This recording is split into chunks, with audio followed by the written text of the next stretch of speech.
호산나 찬양대의 찬양 하나님께서 기뻐 받으신 줄 믿습니다. 승천하시기 전에라는 제목으로 하나님의 말씀을 이 시간 함께 나누고자 합니다. 8살짜리 어린아이들에게 질문했습니다.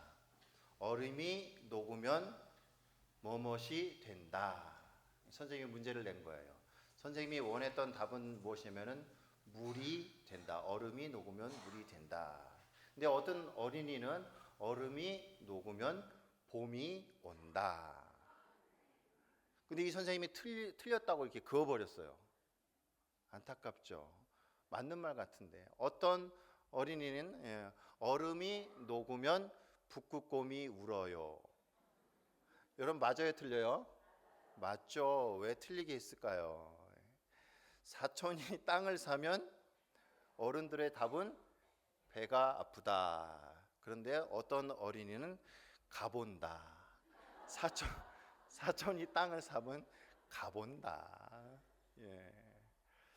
더 재밌는 거 하나는 밤에 아버지가 술을 먹고 막 길거리에서 다른 사람들 잠 못 자게 막 소리 지르는 거, 이걸 무엇이라고 할까요? 답이 뭐였냐면은 고성방가. 이거 출제한 선생님의 답은 고성방가였습니다.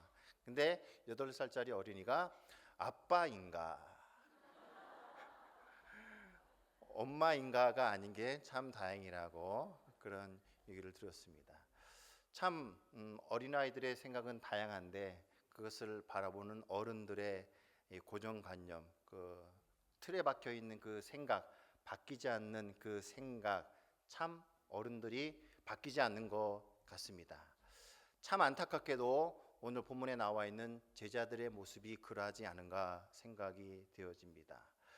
예수님께서 부활하셨고 승천하시기 전 40일 동안 제자들을 만나 주시고 이제 훈련을 시킵니다. 근데 예수님께서 제자들에게 승천하시기 전에 이제 너희들에게 성령이 임하실 것이다.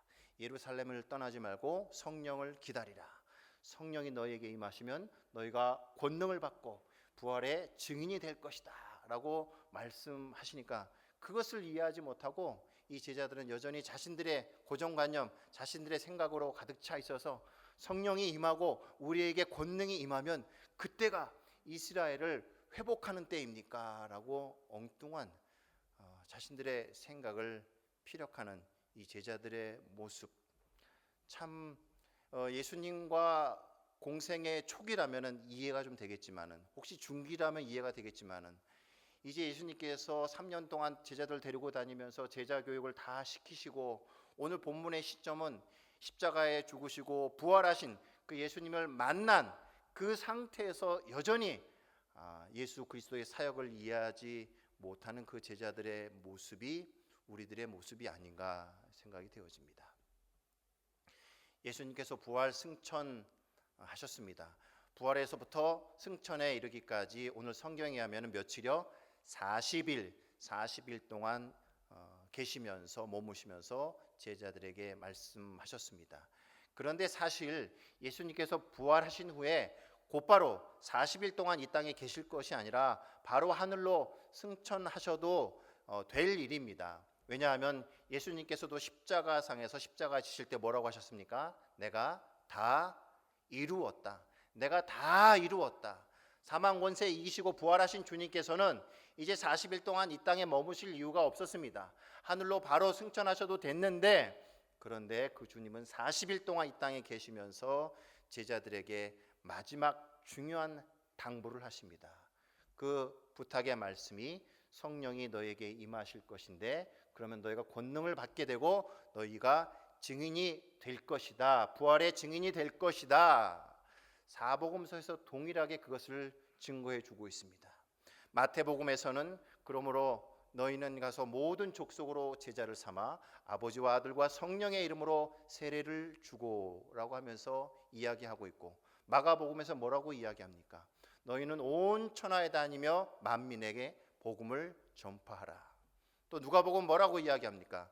너희가 이 모든 일의 증인이로다. 요한복음도 이것을 이야기하고 있습니다. 부활하신 주님이 제자들에게 나타나서 내 양을 먹이라, 내 양을 치라. 오늘 사도행전에서는 그 주님의 지상 명령, 성령이 너에게 임하실 것인데 너희가 권능을 받고 부활의 주님의 증인이 될 것이다 라고 오늘 예수님께서 승천하시기 전에 제자들에게 이 말씀을 하시기 위해서 40일 동안 제자들을 가르치시고 그렇게 동행하셨습니다. 오늘 이 제자들에게 주신 이 말씀, 마지막 승천하시기 전에 당부하신 이 말씀의 의미를 새겨보고 제자들에게 하신 그 마지막 지상명령, 그 말씀을 저와 여러분에게 주신 말씀으로 다시 한번 가슴에 새길 수 있는 은혜의 시간 될 수 있기를 예수님의 이름으로 축복합니다. 첫 번째로 부활하시고 승천하시기 전에 예수님께서는 제자들에게 성령을 기다리라 말씀하십니다. 4절 5절 말씀을 같이 한번 읽어봅니다. 시작. 사도와 함께 모이사 그들에게 분부하여 이르시되 예루살렘을 떠나지 말고 내게서 들은 바 아버지께서 약속하신 것을 기다리라. 요한은 물로 세례를 베풀었으나 너희는 몇 날이 못되어 성령으로 세례를 받으리라 하셨느니라. 아버지께서 약속하신 것을 기다리라. 너희는 몇 날이 못되어 성령으로 세례를 받을 것이다. 성령님께서 임하실 것이다 라고 말씀하고 있습니다. 그리고 나서 제자들이 모여서 기도에 힘썼을 때 오순절 성령 강림 사건이 임했던 것을 우리는 잘 알 수 있습니다. 여러분 한번 생각해 보십시오. 예수님께서 말씀하신 그 오순절 성령 강림 이전에 성령님이 안 계셨습니까? 성령님이 일하지 않으셨습니까? 함께 하셨습니다. 함께 사역하고 성령님께서 함께 계셨는데 왜 예수님께서는 성령이 오실 것이다, 성령이 임할 것이다, 성령을 기다려라 말씀하고 있는가? 성령님께서는 구약에도 함께 계셨고 신약에도 함께 계셨습니다. 창세 전에 삼위일체 하나님으로 성령님은 계셨고 창조 때부터도 창세기에 보면 하나님의 신이 수면 위에 운행하셨다라고 말씀하시면서 창조 때부터 성령 하나님이 함께 사역하셨음을 성경은 우리에게 증거해 주고 있습니다. 구약에 많은 사건들, 많은 인물들이 등장하고 있는데 그 사건들과 인물들 가운데에서도 성령 하나님이 함께 하셨음을 구약 성경은 우리에게 증거해 주고 있습니다. 엘리야의 많은 기적들, 엘리야 단독으로 행한 것이 아니라 성령 하나님이 함께 하신 사역이었습니다. 성전을 지었던 부살렐과 오홀리압이 하나님의 신 여호와의 영이 그들에게 함께 하셔서 지혜와 능력을 주셔서 그것으로 말미암아 성전을 지었다라고 하는 말씀도 구약의 성령 하나님이 우리와 함께 하셨음을 증거하고 있습니다. 신약에는 어떻습니까? 예수 그리스도가 잉태된 것은 그는 성령으로 잉태되사 예수 그리스도께서 잉태하신 것도 성령의 사역으로 말미암아 잉태되었고 예수 그리스도께서 공생애를 시작하시면서 세례를 받을 때에 하늘에서 성령이 비둘기같이 임했다 말씀하시면서 신약에서도 오순절 성령 강림 이전에 이미 성령 하나님께서 많은 사역을 하셨고 우리와 함께 하셨음을 성경은 말씀해 주고 있습니다. 그렇다면 오늘 본문의 제자들 이미 성령께서 함께 사역하셨고 함께 계셨는데 성령이 오실 것이다, 성령을 기다려라 하신 말씀은 어떤 의미가 있는 것인가? 우리가 먼저 알아야 될 것이 예수님과 성령님의 성경에 나타난 차이입니다. 예수님이 머무실 수 있는 곳에 한계가 있습니다. 그러나 특별히 부활하신 예수님께서는 물론 떨고 있는 제자들 가운데 갑자기 쫙 나타나서 두려워 말라 평강이 너에게 있을지어다 하면서 갑자기 나타나시기도 하시고 또 엠마오 제자들에게 나타나셔서 주님 가르쳐 주시고 갑자기 사라지시기도 하시는 부활의 육체를 가지고 계신 예수님께서 조금 다르긴 하지만은 그러나 예수 그리스도께서 육체를 가지고 계셨기에 예수님께서 머무실 수 있는 곳은 한정되어 있었습니다. 그러나 오늘 예수님께서 제자들에게 말씀하시는 그 성령 하나님은 어떻습니까? 모든 사람들 마음 가운데 동시에, 모든 사역 가운데, 온 세계 가운데 동시에 임할 수 있는 하나님이 성령 하나님 것을 우리는 알아야 합니다. 요한복음 16장 7절 말씀에 예수님께서 떠나가시면서, 예수님께서 성령 하나님을 언급하시면서 내가 떠나는 것이 너희에게 유익하다. 내가 떠나지 않으면 성령 하나님께서 오시지 않지만 내가 떠나면 성령 하나님이 너희에게 임하실 것인데 그것이 너희에게 유익하다 말씀하고 있습니다. 그럼 구약의 성령님과 오늘 예수님께서 말씀하시는 성령님의 차이는 무엇인가? 구약의 성령님은 앞에서 말씀드린 대로 특정한 사건, 특정한 인물, 또 특정한 시기에 한해서 사역하셨고 임재하셨습니다. 다시 한번 설명드릴게요. 구약의 성령 하나님은 우리와 함께 하셨는데 모든 사람에게 함께 하신 것이 아니라 특정한 인물, 특정한 사건, 또 특정한 시기에 임하셔서 그렇게 인간들을 도우셨고 함께 하셨습니다. 그런데 오늘 예수 그리스도께서 제자들에게 말씀하시는 그 성령이 오실 것이다 말씀하신 오순절 성령 강림 사건 이후에 성령 하나님은 특정한 사건, 특정한 사람, 특정한 장소에뿐만 아니라 모든 사람에게, 예수 그리스도를 구주로 믿는 모든 사람들에게 임재하시는, 세계 모든 열방 가운데 임재하시는 그러한 영원까지 우리와 함께 있겠다고 약속하신 성령 하나님을 너희가 구하고 기다리라 말씀하고 있는 것입니다.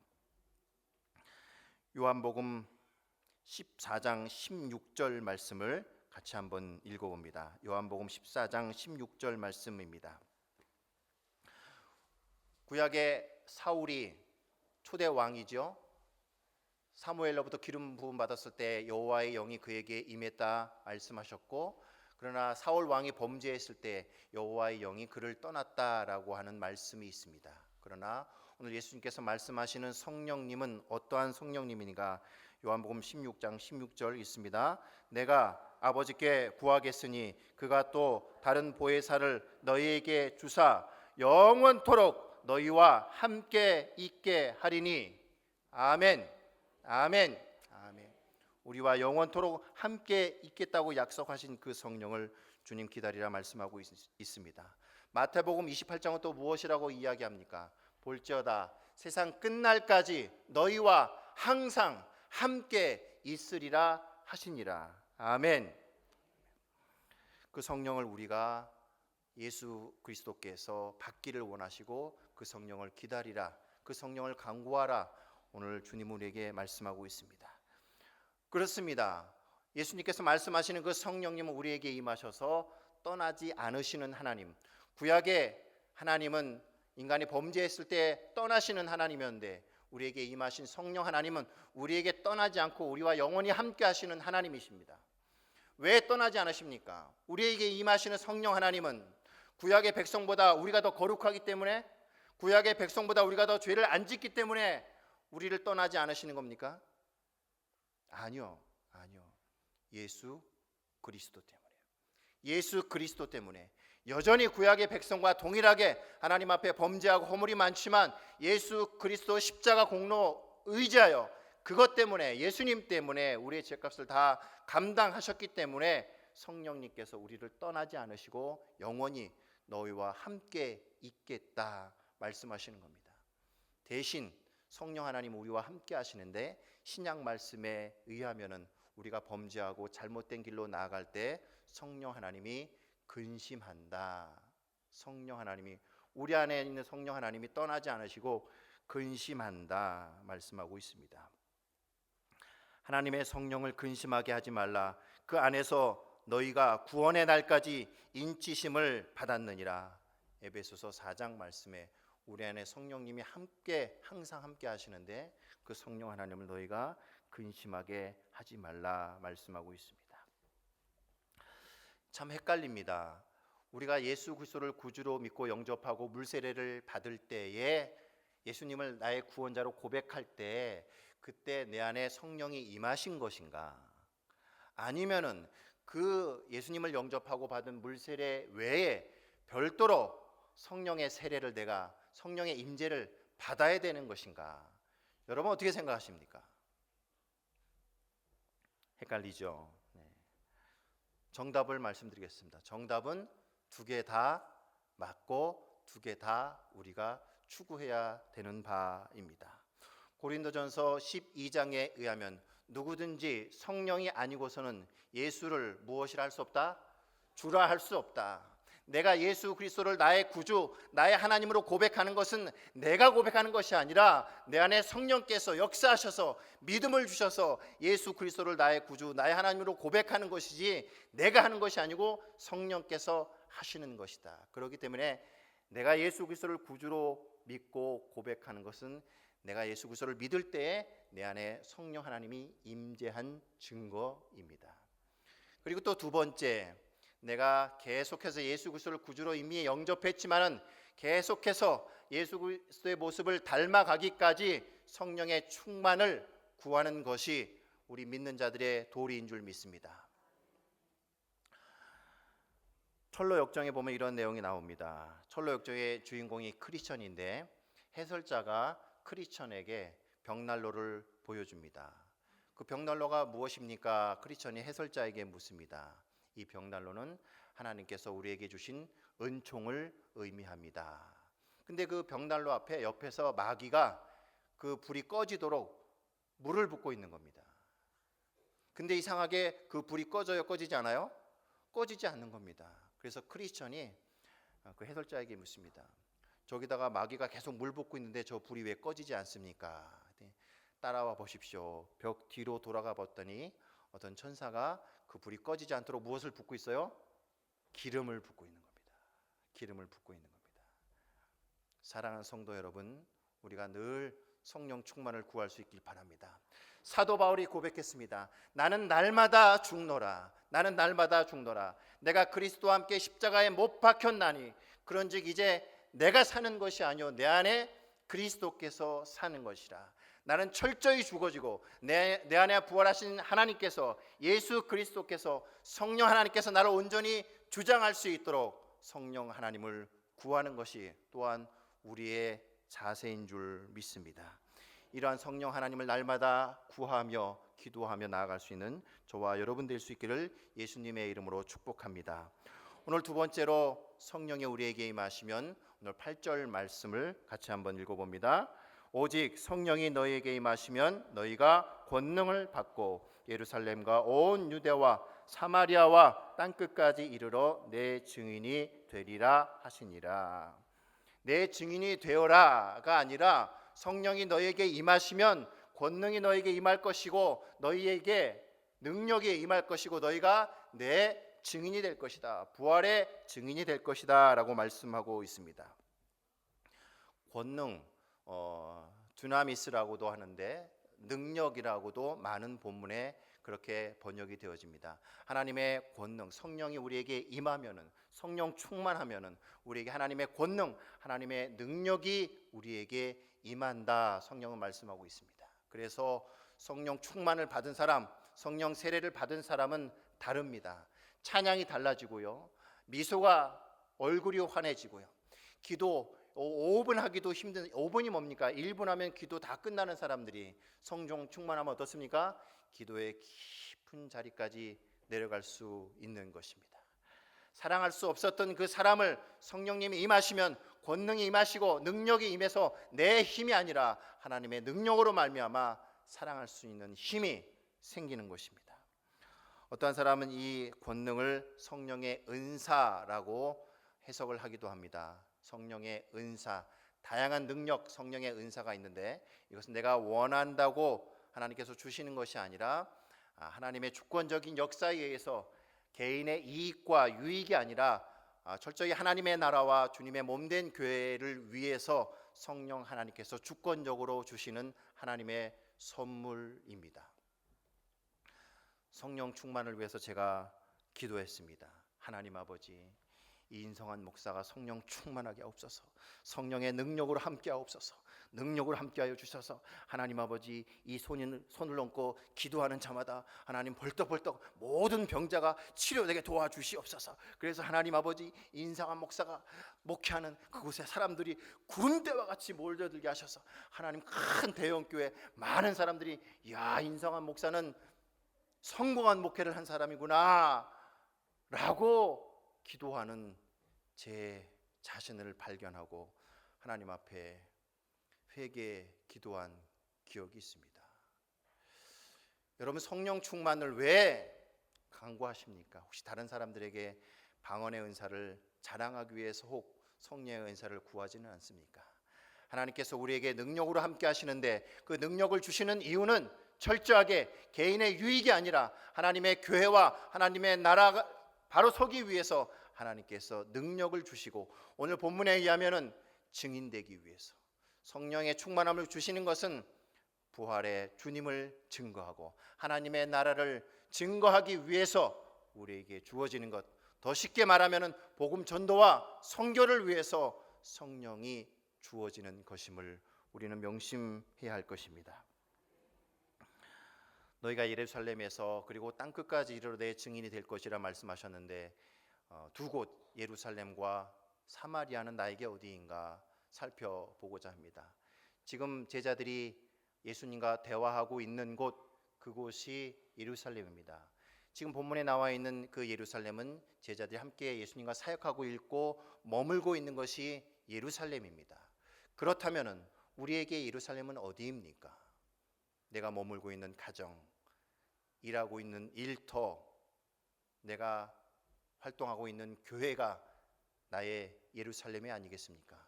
저 딴 끝이 아니라 너희는 예루살렘에서부터 내 증인이 되어라, 주님 말씀하고 있습니다.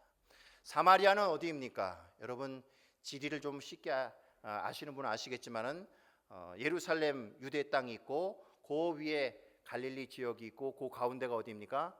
사마리아. 갈릴리에 있는 지역에 있는 유대인들이 예루살렘을 향해 갈 때 사마리아 지역을 지나갑니까? 지나가지 않습니까? 지나가지 않습니다. 사마리아 사람들, 너희는 부정한 사람들이다. 짐승만도 못한 사람이다. 원수 같은 사람들이다. 그래서 사마리아 땅은 지나가지도 않습니다. 이렇게 돌아서 예루살렘에 입성합니다. 자, 우리에게 사마리아는 누구입니까? 지리적으로는 가까이 있습니다. 내 주변에 가까이 있지만 정서적으로, 마음적으로 멀리 있는 그곳, 어쩌면 일본일 수도 있고 어쩌면 북한일 수도 있고 어쩌면 여러분들이 미워하는 그 사람, 그 단체, 그것이 우리에게 사마리아일 수 있습니다. 예수님께서는 너희가 그 사마리아 땅의 증인이 되어라 아니로 성령이 너에게 임하시면 너희가 사마리아 땅에서도 너희가 그토록 미워하는 짐승만도 못하게 여기는 그 사마리아 땅에서 너희는 증인이 될 것이다 라고 주님 우리에게 말씀하고 있습니다. 세 번째로 오늘 성경 말씀은 주님 하늘로 올라가신 모습 그대로 반드시 다시 오실 것이다 말씀하고 있습니다. 여전히 예수님의 가르침을 이해하지 못하는 그 제자들, 성령이 임하실 것이다, 기다려라. 그러면 너희가 권능을 받고 내 증인이 될 것이다 말씀하시고 하늘로 올라가십니다. 그러나 여전히 예수님의 사역을 이해하지 못하는 그 제자들, 하늘을 보면서, 요즘 젊은 사람들 표현을 빌리자면 하늘 쳐다보면서 헐 이런 표정으로 쳐다보고 있는데 흰 옷 입은 두 천사가 나타나서 11절 말씀입니다. 이르되 갈릴리 사람들아 어찌하여 서서 하늘을 쳐다보냐. 너희 가운데서 하늘로 올려지신 이 예수는 하늘로 가심을 본 그대로 오시리라 하였느니라. 아멘. 아멘. 주님 반드시 다시 오십니다. 제자들이 본 모습 그대로 반드시 오시는데 중요한 것은 그때가 언제인지, 때와 기한은 너희가 알 바 아니다. 그것은 아버지의 전적인 권한이다. 너희가 넘을 수 없는 선이다. 그러나 중요한 것은 너희가 그때가 언제인지가 아니라 주님 다시 반드시 오시는데 그때를 어떻게 살아갈지, 어떻게 살아낼지, 그것이 중요한 것이다. 주님 우리에게 말씀하고 있습니다. 그렇게 주님 승천하신 후에 제자들이 예수님의 사역을 온전히 이해하지 못했지만은 14절 말씀해 보니까 오로지 기도에 힘썼다라고 기록하고 있습니다. 14절입니다. 여자들과 예수의 어머니 마리아와 예수의 아우들과 더불어 마음을 같이하여 오로지 기도에 힘쓰니라.